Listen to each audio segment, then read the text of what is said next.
Seja muito bem-vindo a mais um EngajaCast, o seu podcast diário sobre marketing digital e negócios. Esse podcast é oferecido pela EngajaTech, uma agência de marketing que vai criar uma máquina geradora de leads qualificados para o seu negócio. Galera, seja bem-vindo a mais um Daily. Hoje o Plantão Gualonge, nós vamos falar sobre dois assuntos super interessantes que aconteceram essa semana. Eu até gravei um vídeo sobre isso ontem, mas quando eu fui ver, tava todo sem áudio. Fiquei 10 minutos falando pra ficar sem áudio. Vocês acreditam nisso? Bom, o que eu quero falar hoje, galera? Eu quero falar de dois assuntos. Quero falar sobre o maior lançamento da história do mundo. E você vai saber qual lançamento é esse nesse vídeo e o que você pode aprender dele. E eu vou falar do maior fracasso do mundo também. E por que isso aconteceu? Então, galera, o último que eu vou falar vai ser do fracasso ali. Fracasso retumbante. Coisa mais absurda do mundo. E tem os porquês, tem os motivos. Eu vou falar a minha visão do marketing para vocês. Primeiro eu vou falar sobre o maior lançamento. Quem vocês acham que fez esse maior lançamento? Você acha que foi o Russell Brunson, o maior marqueteiro do mundo? Alex Hormozi? Foi alguma imobiliária? Foi alguma construtora? Foi o Érico Rocha? Não, galera. O maior lançamento que aconteceu não foi de nenhum desses e foi de outra pessoa que vocês não vão nem acreditar. Mas antes de eu explicar o porquê que esse lançamento foi tão grandioso, eu queria explicar para vocês o que acontece num lançamento e por que ele tem dado menos certo ultimamente, né? Eu comecei no mercado digital quando eu tinha 20 anos, basicamente, 20 e poucos anos, foi em 2014. Hoje, então tinha 21 anos, na verdade, né? E na época era muito forte o lançamento. E existia toda uma briga, assim, entre quem acreditava que o lançamento dava certo e quem acreditava que o lançamento dava errado. Porque muita gente dava certo, outras pessoas davam errado. O pessoal começou a lançar curso aleatório de várias coisas. E por que o lançamento deu certo por muito tempo? Porque você tinha vários nichos onde você conseguia alimentar esse nicho com demanda reprimida. E alimentando esse nicho com demanda reprimida, você trabalhava essa demanda e fazia um lançamento e tinha muito sucesso. Então, começou com o 6 em 7, depois foi passando para o 6 em 5, 6 em 1, depois 7 em 7, depois 7 em 1. Então, as pessoas foram evoluindo a forma de fazer lançamento e foram crescendo e tendo mais e mais resultados. E aí a gente viu os maiores lançadores do Brasil surgirem, como o Marcos Paulo, Pablo Marçal, coisas do tipo. Só que essa técnica não é uma técnica que o Érico Rocha inventou, né? Nem mesmo o americano que inventou essa técnica, não foi ele que inventou. Quem inventou essa técnica, na verdade essa técnica é utilizada há muitos anos já, né? Eu venho do mercado imobiliário, por exemplo, e no mercado imobiliário é bem comum isso acontecer, né? Filmes também são meio que um lançamento. Então, lançamento nada mais é do que isso. Você pegar uma demanda que existe, você apresentar para a pessoa, aumentar o nível de consciência dela, igual eu falei no vídeo anterior, nessa semana ainda eu falei sobre isso, e você direcionar essas pessoas para venda e para compra. Então, o lançamento é isso, tá, galera? Lançamento nada mais é do que demanda reprimida, e a pessoa estar esperando com o cartão na mão para comprar e depois da entrega que você faz. Você faz uma entrega, você gera valor para ela, você aumenta a percepção de que a pessoa pode confiar em você. Então você cria essa confiança em uma semana. Em uma semana a pessoa confia em você, ela conhece você, confia em você, gosta de você e compra de você. E por isso que dá tão certo. E por que não está dando tanto certo hoje? Porque as pessoas estão explorando, já exploraram vários nichos, já tem expert em todos os nichos, então é mais difícil, não é que não dá certo. É que hoje, antigamente, como tinha muita demanda e pouca oferta, você tinha bastante gente dando certo. Hoje você tem pouca demanda e muita oferta. Você tem muita oferta, muito lançamento de várias coisas, né? E também o lançamento é muito arriscado. Por isso que eu nunca aconselho uma empresa a começar por lançamento e só fazer lançamento quando ela realmente estiver bem estruturada, quando ela estiver bem com caixa, com folga de caixa, porque lançamento ele exige investimento, principalmente hoje, para você conseguir falar com a pessoa e depois você direcionar essa pessoa para uma compra. Então, se você cometer algum erro nesse processo, você pode pegar, às vezes, o investimento inteiro que você fez de um lado e flopar do outro. Se isso acontecer, o que já aconteceu muitas vezes, você pode quebrar a sua empresa. Por isso que não é saudável você trabalhar só com lançamento. A gente fala muito hoje de ecossistema. Então, você ter ali o lançamento sendo realizado em conjunto com outras ações, com perpétuos e coisas do tipo. Mas vamos falar do maior lançamento? Qual foi o maior lançamento? De novo, só antes de eu falar, eu não estou trazendo essa informação por viés político, tá? Estou trazendo para vocês terem uma noção de um lançamento bem sucedido e de como a demanda reprimida ela é poderosa. A gente está vendo um lançamento acontecer atualmente, onde ele está vendendo 1.000 por dia. 1.000 do quê, Gu? 1.000 de um ticket de 5 milhões de dólares. 5 milhões por dia? Não. 1.000 vezes 5 milhões de dólares. É isso mesmo que você está ouvindo. Essa é a demanda reprimida desse lançamento. Por isso que ele é o maior lançamento da história. Não tem nada que chegue próximo disso. Pelo menos que eu conheça. Pode ser que tenha alguém que tenha feito... Não dá pra imaginar um lançamento tão forte como esse. E quem que tá fazendo isso, pelo amor de Deus? Donald Trump. Ele é um cara de negócio, ele é um cara de business, sempre foi. E ele tá lançando o Gold Card. Você compra lá o seu Gold Card e você tem acesso à cidadania quase que imediata, né? Pelo menos é isso que eu ouvi. Talvez me corrija se estiver errado aí, editor. Mas é mais ou menos isso. E olha que loucura, galera. Você imagina a demanda reprimida que existe disso, de pessoas que querem morar nos Estados Unidos. E quais insights isso traz pra gente? Primeiro, se você tem uma demanda reprimida no seu negócio, ou na sua área, no seu nicho, você pode usar isso, mesmo que você mesmo que não seja um produto equivalente. Já aconteceu, por exemplo, no seu negócio de alguém pedir uma coisa que você não faz? Se isso acontece com certa frequência, vale a pena você parar para pensar se não compensa você lançar um produto como aquele que a pessoa está pedindo. Na minha empresa mesmo, em vários momentos, eu tive que me adaptar. Então, por exemplo, eu sou um negócio, eu vendo dentro de uma área, dentro de um setor. Mas eu tenho, o mercado ele flutua. Então tem momentos que as pessoas estão querendo mais mídias, tem momentos que as pessoas estão querendo mais SEO, tem momentos que as pessoas estão querendo mais YouTube. Tem a onda do momento. Então não adianta eu ficar o tempo todo focado só num tipo de serviço e ser ignorante ao ponto de falar que não vou fazer mais nada além daquilo.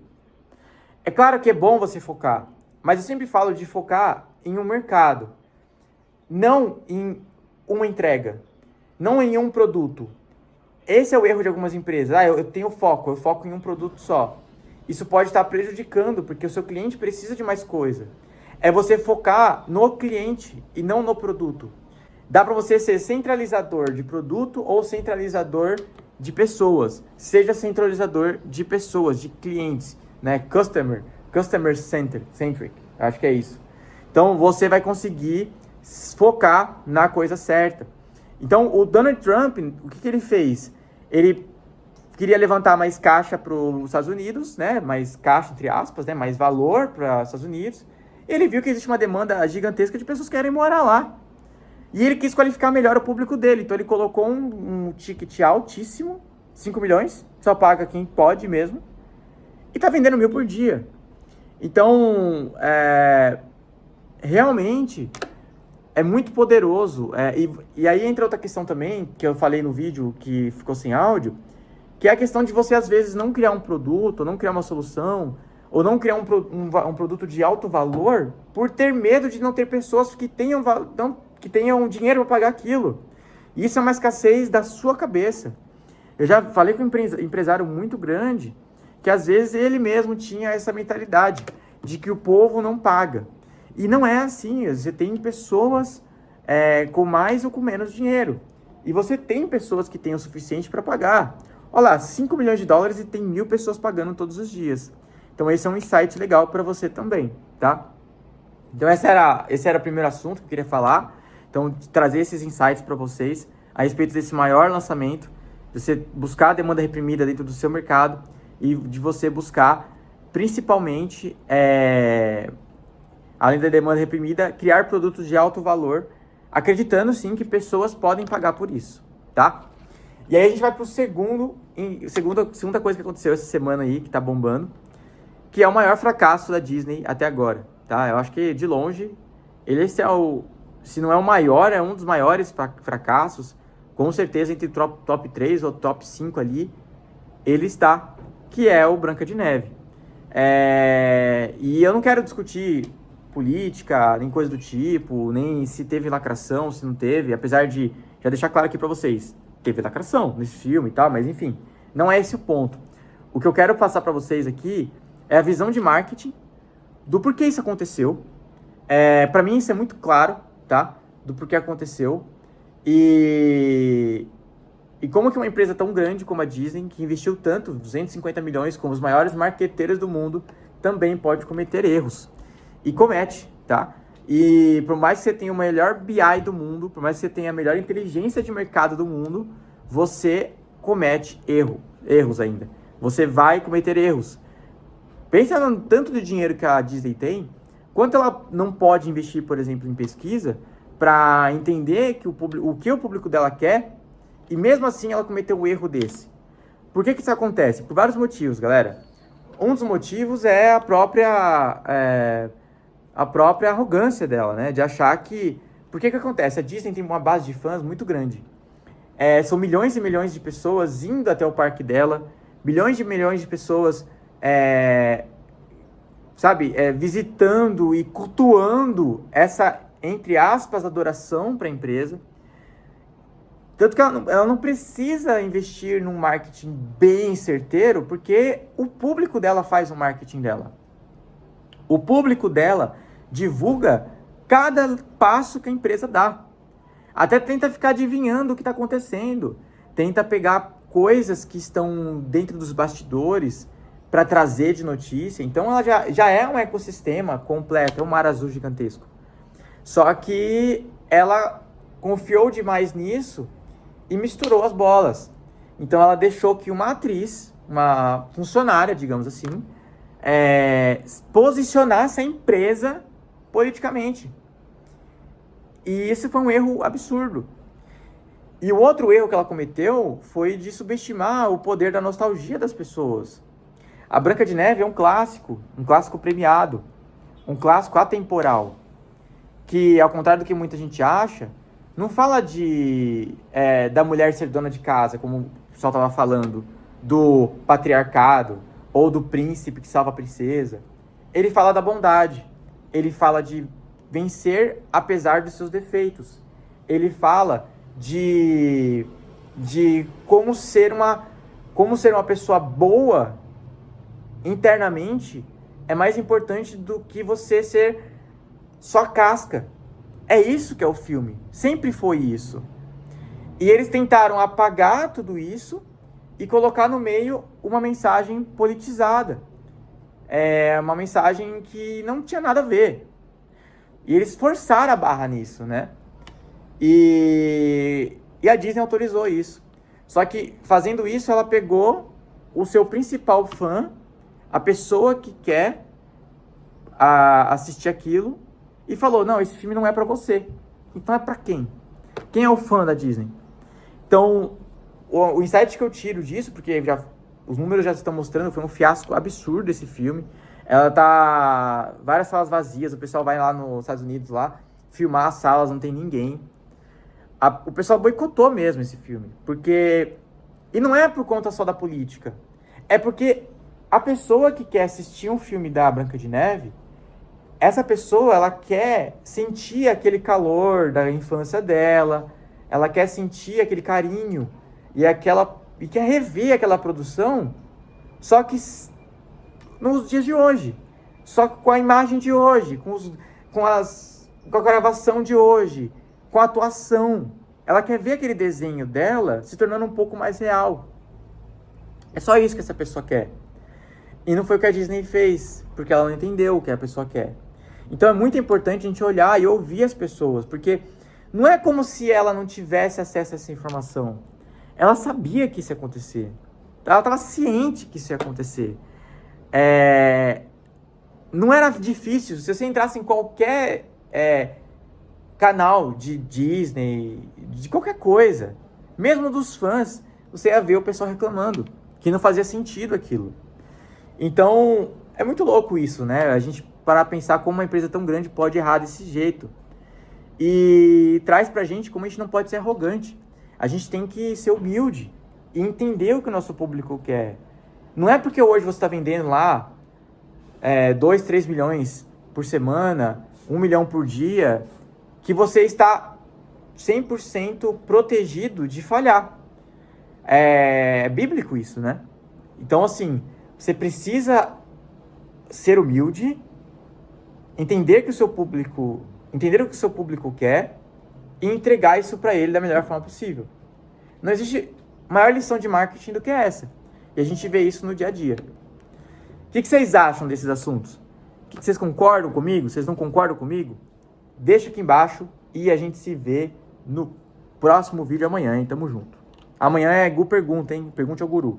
Obrigado por ter escutado até aqui esse podcast. Se você tem um negócio e precisa alavancar as vendas desse negócio ou precisa de um suporte com marketing digital em todas as suas áreas, edição, postagem, criação, produção, conte com a gente. Nós estamos aqui para te ajudar. Engajatech.com.